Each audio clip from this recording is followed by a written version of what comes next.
Hey there, it's Corey here. And before we jump into today's episode, I've got something exciting to share.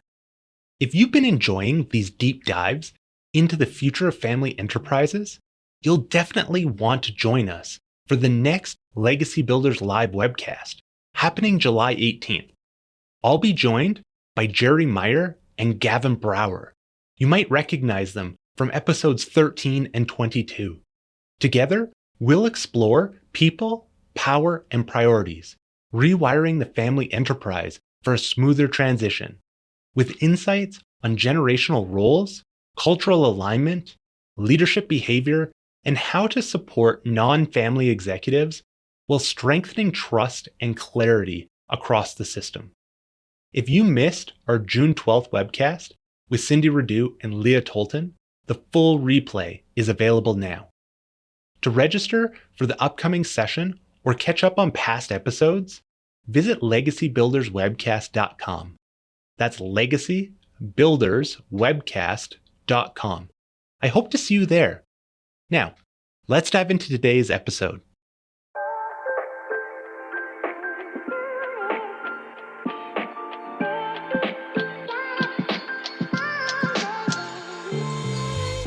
Welcome to Legacy Builders, Strategies for Building Successful Family Enterprises, brought to you by Beacon Family Office at Asante Financial Management Limited. I'm your host, Corey Gagnon, Senior Wealth Advisor, and on this show, we explore global ideas, concepts, and models that help family enterprises better navigate the complexities of family wealth. Today, we welcome Shauna Trainor, Principal at A&O Partners, LLP.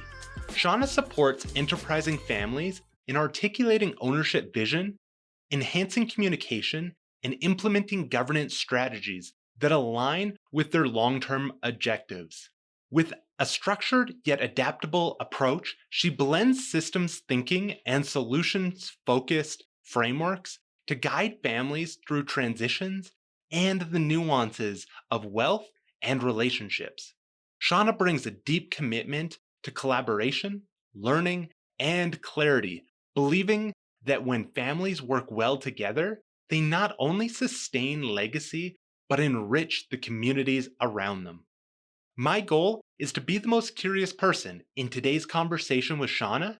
We'll talk about how families can begin to notice what's not being said and why readiness, more than urgency, can shape whether progress takes hold. Shauna helps us consider what it means to approach complexity without rushing to fix it, how complaints might carry important questions, and why setting even the simplest meeting norms can shift how families show up together. Now, let's dive in.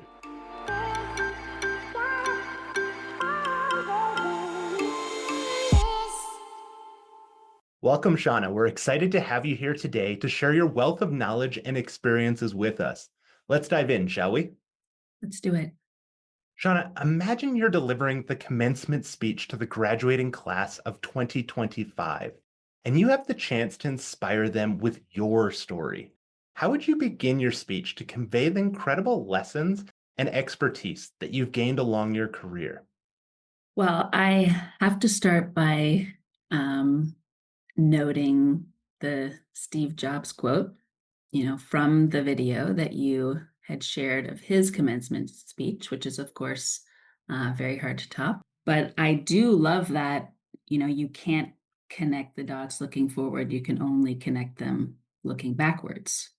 And this idea that you need to really trust the process of life and the experiences that will shape our paths that we take.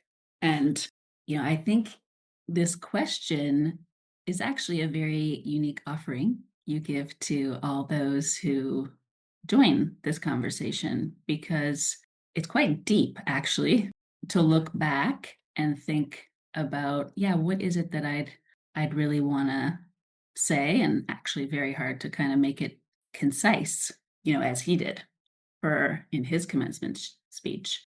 And one of the books that I like is this book called Life is in the Transitions.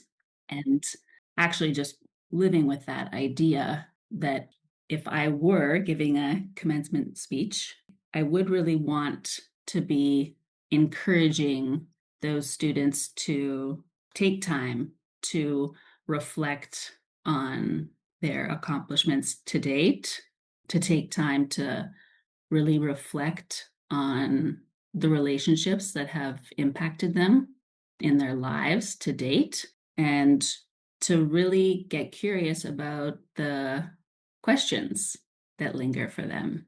And probably, moving from there, it's that their learning is actually just beginning at that moment in time. I think sometimes we might think, if we took ourselves back to being 22, 23 years old, like, whoa, all I've been doing is being immersed in education, year after year of learning. And is this really at the end of graduation? It's not actually a break from that. It's whole new opportunity to, go after what you really want to learn about. Whether you're diving deeper into, maybe you know exactly your next step, and so you're diving deeper into that path, or you have no idea where you're going, that is also a huge opportunity. And for students, they've been spending so much time directed to where they need to learn and not necessarily having the space and time to even really learn more about themselves. Amazing.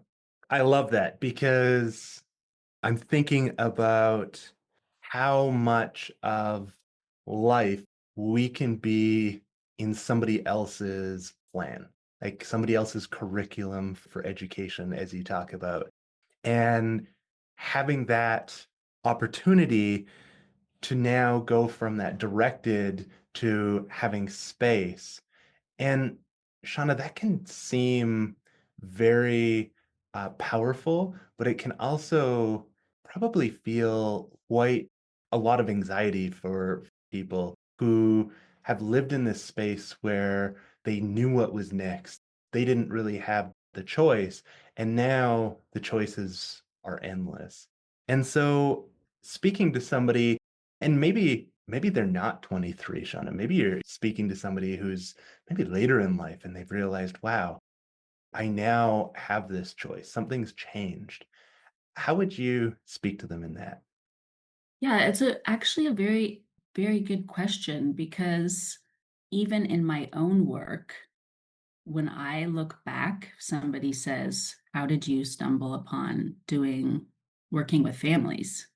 In the beginning, I did, you know, probably stumble on clarifying that to someone else. Whereas now I can actually see the through line.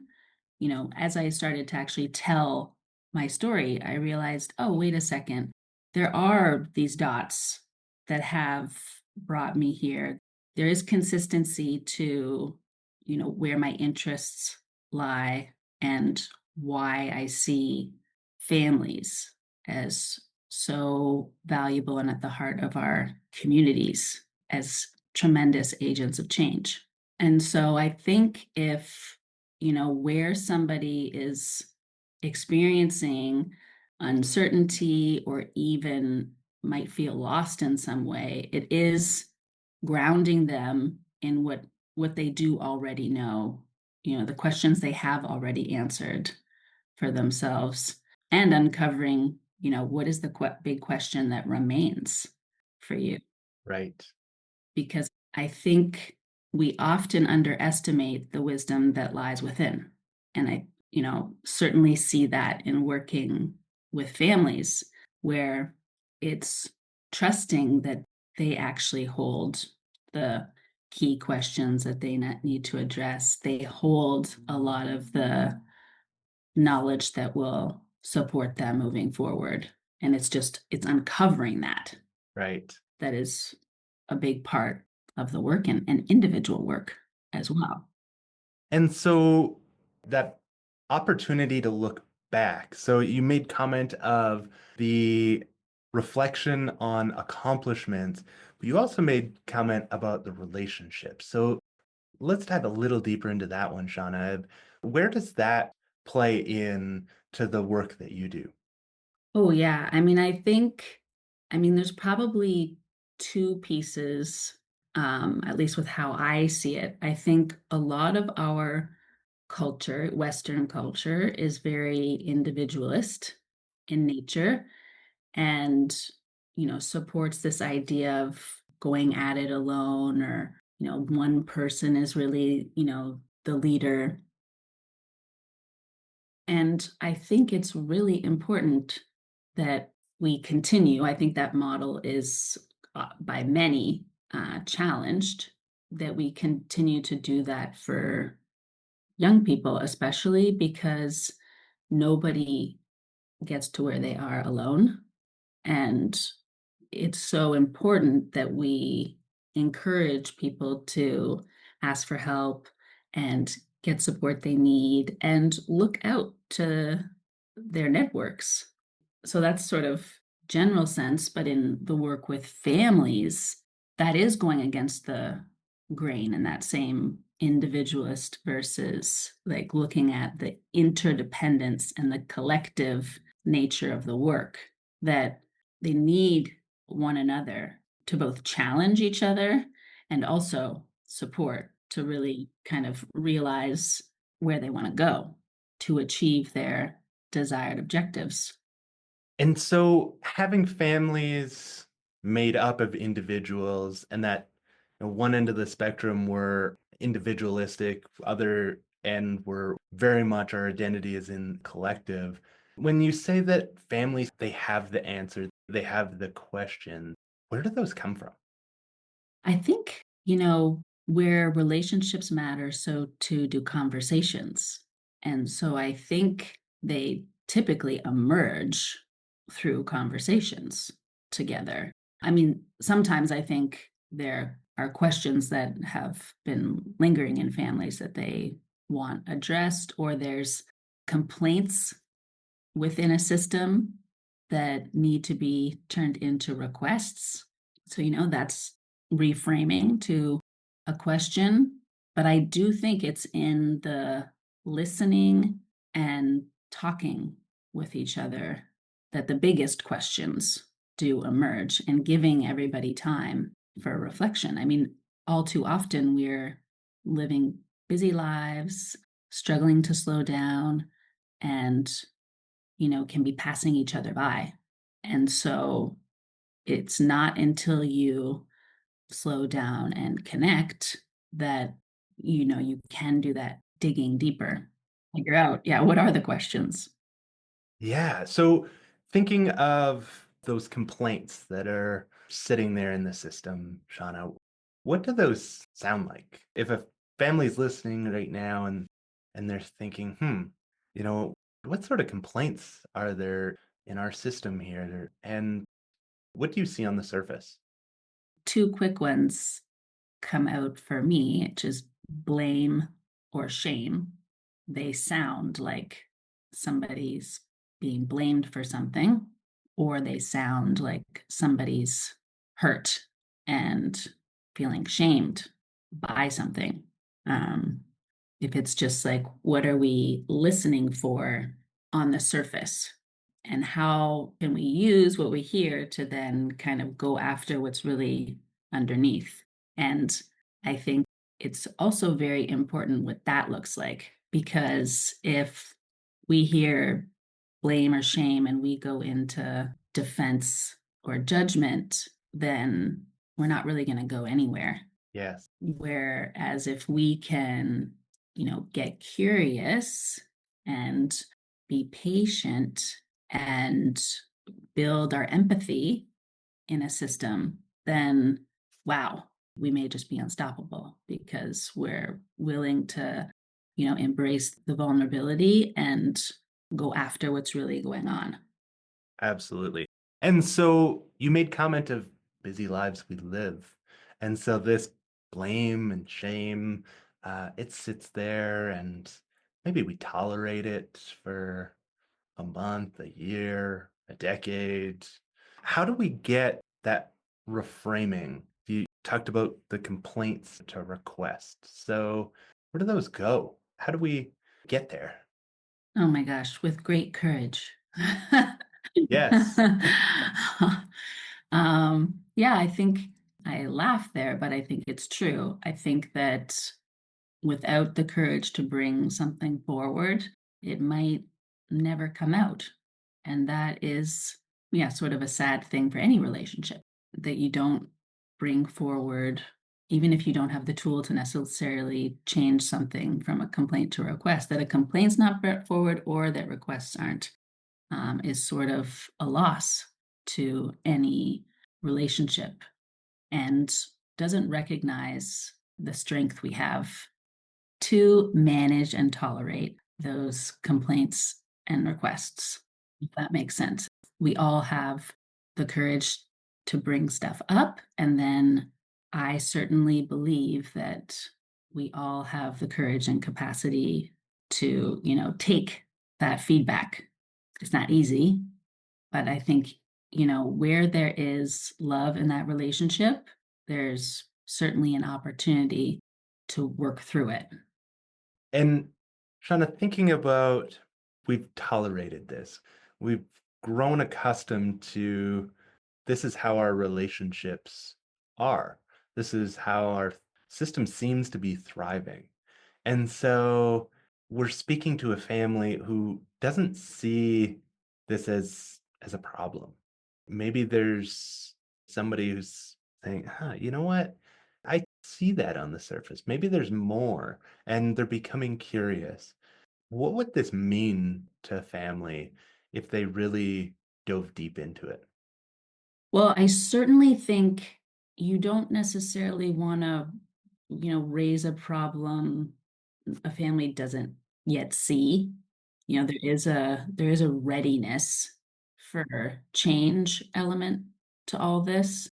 Yeah, timing matters, and I do think yeah, I think that the timing is important and where there might be, you know, somebody who sees something more. I mean, this is not unusual. You have family member that thinks they see all the cracks and they want to go after them. And I think that the patience is really important when working with families because we want to be careful that we don't actually turn any cracks into caverns. We want to mend the cracks, not widen them or like go after them in such a way that it feels like, we're going after drama, so to speak.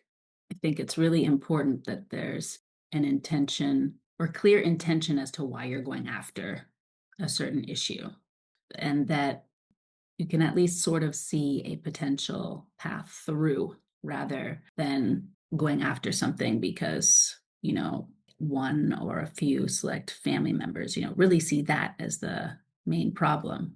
I think our role is to help family members step back and see the big picture, see even how they might be contributing to the problem.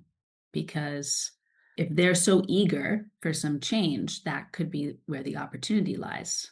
Those that are most, or at least appear to be most interested in the system, there's great opportunity for them to be role models. And how do we do things differently to your point? Like, oh, could we even, can things really change? Or is this how our system is meant to operate?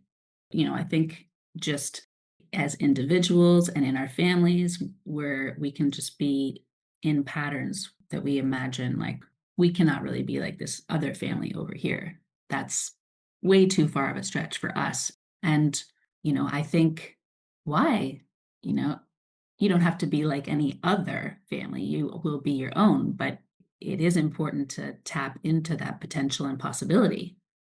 And so, Shauna, thinking about education, Mhm.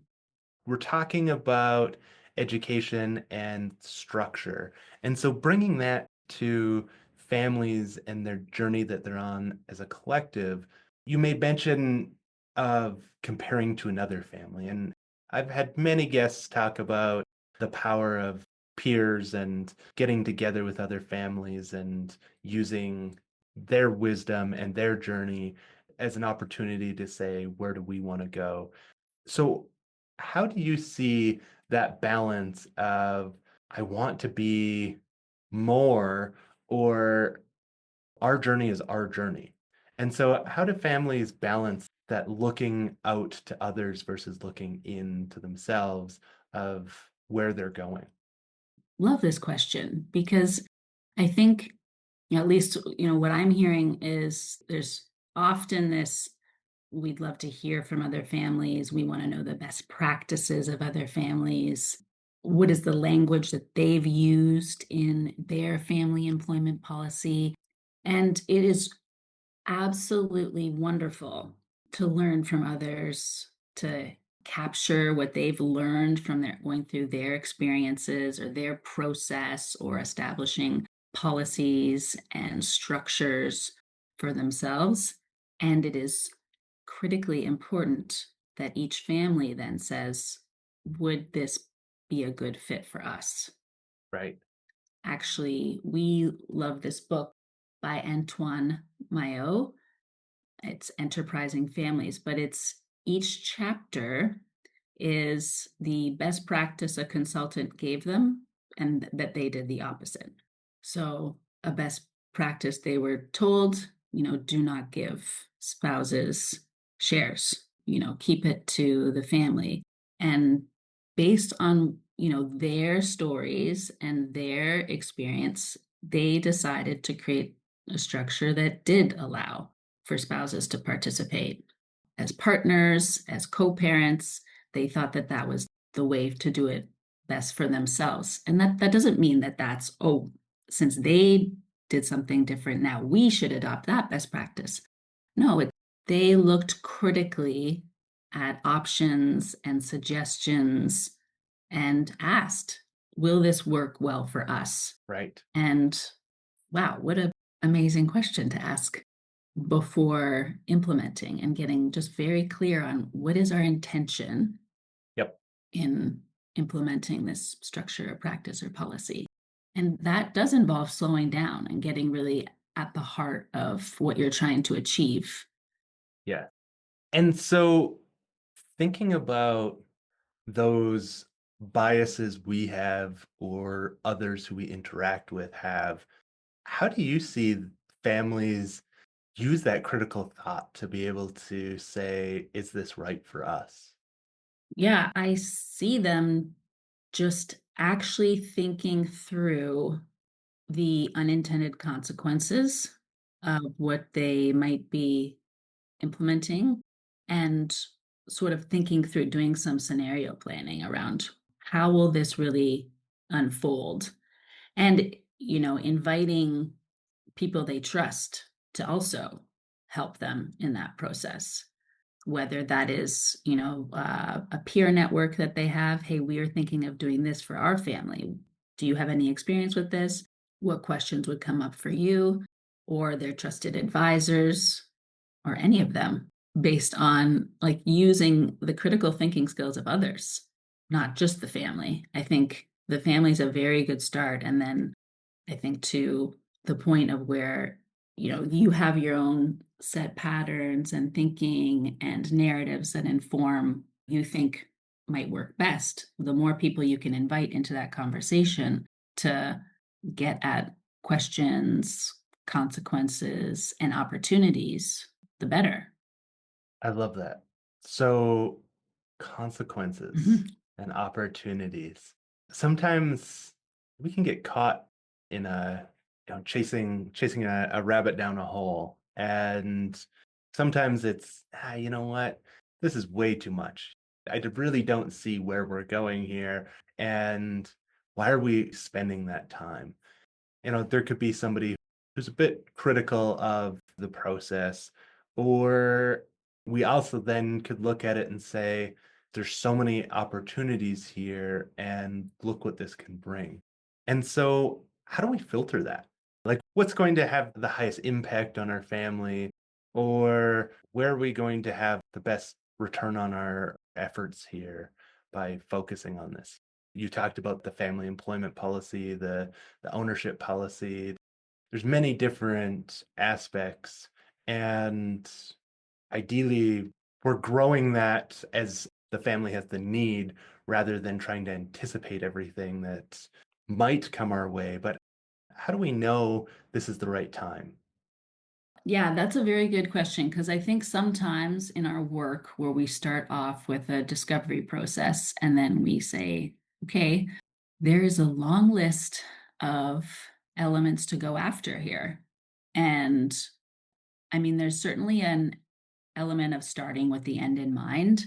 So getting clear on a purpose, a vision, and the values of the family is very important. And I think, in doing a lot of consulting with businesses and entrepreneurs before that, that is, I would say, almost always where we would start in a consulting with business in my previous work.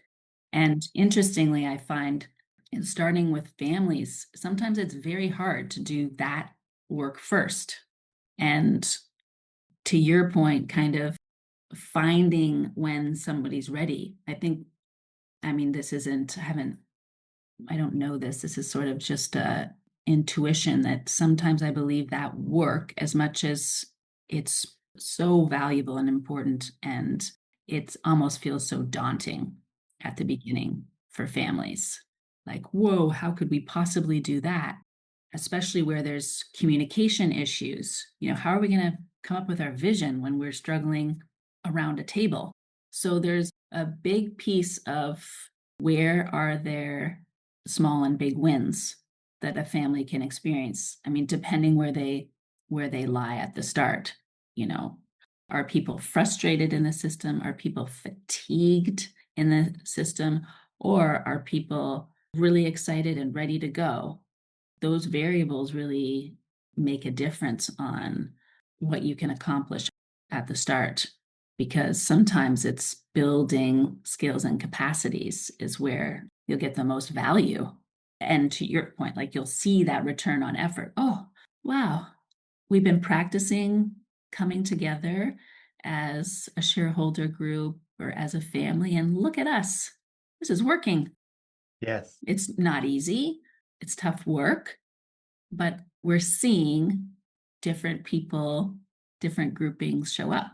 And now we can go after bigger and meatier things. And sometimes it's just timing. You don't do a family employment policy till people are saying, somebody's coming into the system. And it's Yes. like, oh, we did mention that that would be a really important policy for you. And it maybe, some families go after things early on and some might not see the immediate relevance of something until till it is right, till it is relevant Yes. Yes. for them. It's not a right or wrong. It's just I think there's often so many things going on that you need to balance. What can we achieve? What kind of time can we set aside for this? And what will be most relevant for us? Right.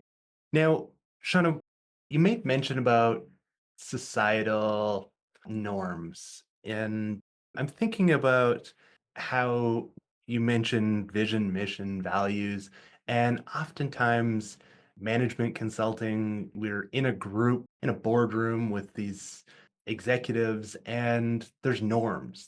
There's things how we act, how our behaviors. Now, we're talking to enterprising families here. There's a boardroom or two in the mix, but now we're bringing family together who maybe don't have that experience or knowledge of those norms. And maybe some people are frustrated with each other, or why don't you understand how to act that way? Or maybe it seems so daunting to enter this room because there's others in the system who these experiences in a situation that I don't personally have. So, how do we balance that as an obstacle?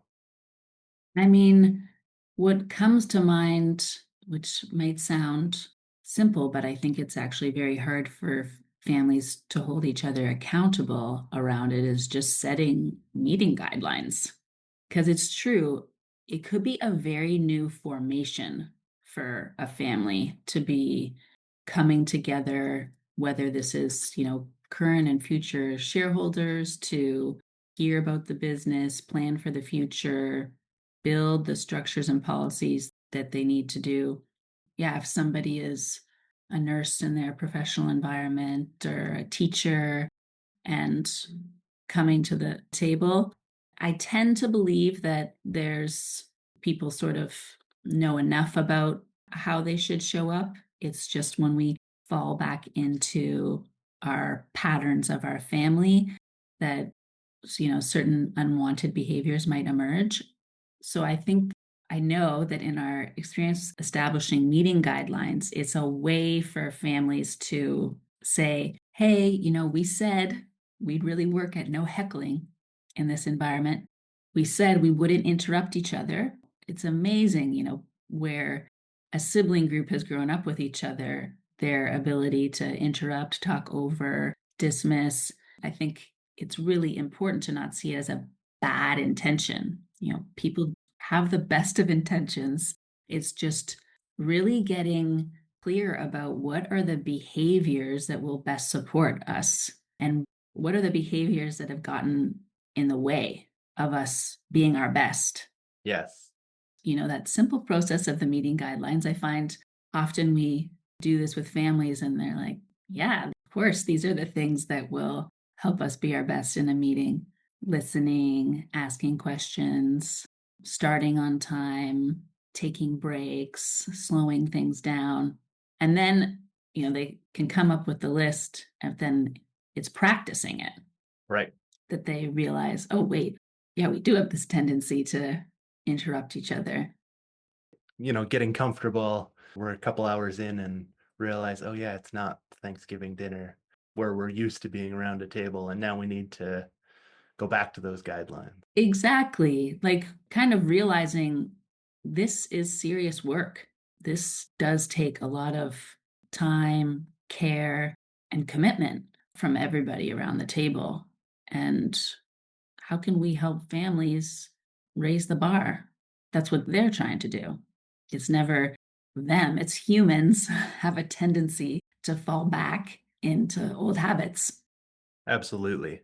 And so, Shauna, thinking of we're an ownership group and we've been meeting for a little bit now as siblings, and I've realized my kids, they're getting old enough now that they're going to be entering in either to the business, or maybe it's close to that time where we as siblings became owners. And now I'm thinking I need to bring this forward.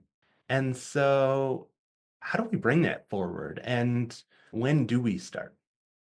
Actually, we were with a family last week who had just for the afternoons of, so maybe a couple hours, brought in a 9 and 7-year-old to just sit in the meeting.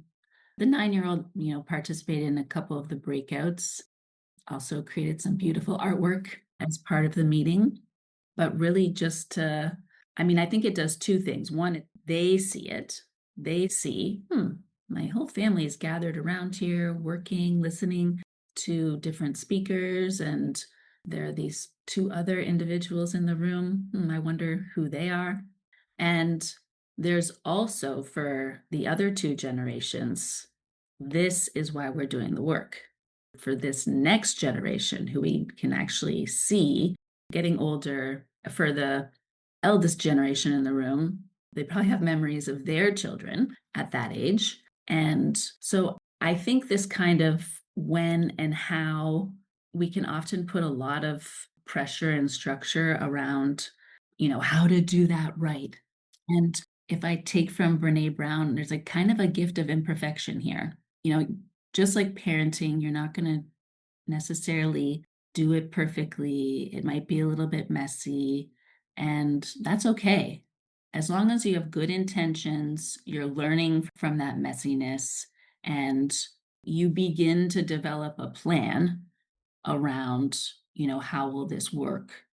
When will expectations be set in? At what age? If we're going to be like more specific about it, when will a more serious invite come? What expectations will come with it? How will we give feedback? And how will we engage with another family? How do you think about the role they can play in the meeting. And I think each family decides, somebody might fall off their chair if they hear like the 9-year-old was in the room. And some people might say, oh my gosh, why did we set the age of 16? It really depends on the conversations that are happening in the room, and you can pick the timing. And also, you can be careful about any kind of pressure that's put on the youngest in the system, and ensure that the family's at a stage where it can be fun for them and they can see you kind of in a good place, like where the role modeling is there. We have some families, the level of conversation that's happening in the meeting, it's so serious and deep. They wouldn't be inviting the 9-year-old to those. They'll think about how other places to integrate them That engagement and so that it yeah, can be making sure fun. that they want to, yeah, we want everyone to come back next time. Exactly. Yeah. Absolutely. Shauna, as we near the end of our conversation today, there's a few questions that I ask each guest before we wrap up. Are you ready for the tough ones? Ready. All right. What is one key strategy you believe is most essential for building a successful family enterprise? I really think there needs to be an openness and acceptance of feedback and accountability. I think this is an ongoing practice that we all need to work on. Yep, love that. I think that acceptance is a lifelong journey. Yeah, and challenge. Yes. I need to build acceptance towards you and the differences that exist between us. And I want to help challenge you to be your best at the same time. And what is the most common challenge that you see family enterprises encountering when it comes to wealth transition and generational continuity? Well, I think it's almost like the flip of this is being clear around expectations and where accountability lies, and ensuring there's feedback across the system. This kind of openness to what's going to happen, how are things going to unfold, and what are the opportunities, but also responsibilities that will come along with that. I think that is a lot of the work with families. And in your experience, what are the top three key qualities that successful family enterprise leaders possess? I really believe that humility is important. I mean, especially where, you're across a family enterprise, it's seeing all that others bring to the table and how it is really, a group effort, even where certain people might hold, key leadership positions. So, humility. Yeah, I think a second is learning. I believe that it is hard work to be an enterprising family, and managing the transitions, understanding, the policies that will be important, understanding the different personalities across your family, that this is an ongoing journey. I mean, it's not actually only on the leadership, but it's on everybody. And probably, I mean, I want to say love Yeah, because one of the things I feel is like seeing that as a verb, and the actions and responsibilities and accountability that comes along with that. amazing. I love it. Love it. Showing love is such a key quality and doing that gracefully. So I think that's fantastic. I think that, in particular, when you have a lot of family around, and for the non family in your system, yeah, that looks for them like care, that people matter, that communities matter. That's love in action. And that's some of the best qualities of family enterprises is that they do care about themselves, but also, as you say, those non-family members, there's so much care that exists. Yeah, absolutely. They're drivers of our economies. And yeah, when they do care about their communities, they can have a tremendous impact. Yes, the reason that I do the work that I do. Exactly. Shauna, before we conclude our discussion today, I'd like to highlight where our listeners can engage in more of the conversations you're having, as well as some of the materials and items that you're engaged with. You mentioned a couple great books that we'll link in the show notes, but I wanted to make sure that our listeners can find you as well as anything else that relates to our conversation. Yeah, well, I can be found on LinkedIn. And my home is in Toronto for anybody that's around here. And yeah, I'm reading this book right now, The Wealth Money Can't Buy. And Amazing. he has this very nice little chapter on reading and how book accumulation beyond life expectation Wow. and opens up about their passion for accumulating books, and that this feeling of having books surround them like feels like a lot of wisdom wrapping them, which I thought I really like that because I have a lot of books that surround me at the moment, and maybe yes, more accumulated than I can possibly consume in my life. But I think that the ongoing learning will never hurt you and will always serve you in life and in work. So that is typically where someone might find me reading somewhere. Amazing. And I wanted to make sure that we covered everything today. Is there anything else that we didn't get a chance to share with our audience that you'd like to touch on? Yeah, no, I feel like we meandered around, and I I listened to a couple of your previous podcasts and realized, where we begin is with this commencement speech. And then you come up with a title for somebody's podcast. It's Yes. just Yes. from the train of thought and the train of the conversation. And now I'm just curious what will have stood out for you. I've highlighted a few quotes and we'll see where it goes. Shauna, I wanted to thank you for taking your time to share all the stories, your expertise. You're very humble, and there's so many great little nuggets in our conversation today. I learned a lot, and I know that our audience will find some great strategies, and there's a one thing for everybody in our conversation today. So it'll be different for each, but thank you so much for contributing and joining me. Thank you, Corey. I appreciate you taking this time to invite different individuals to share their story. And yeah, it's a beautiful gift.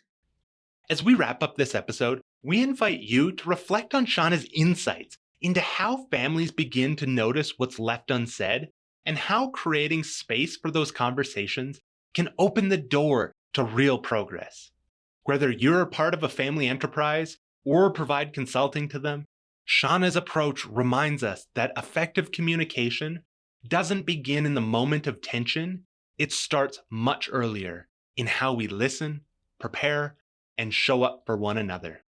Throughout our discussion, Shauna offered a generous lens on what it means to communicate with intention inside a family system.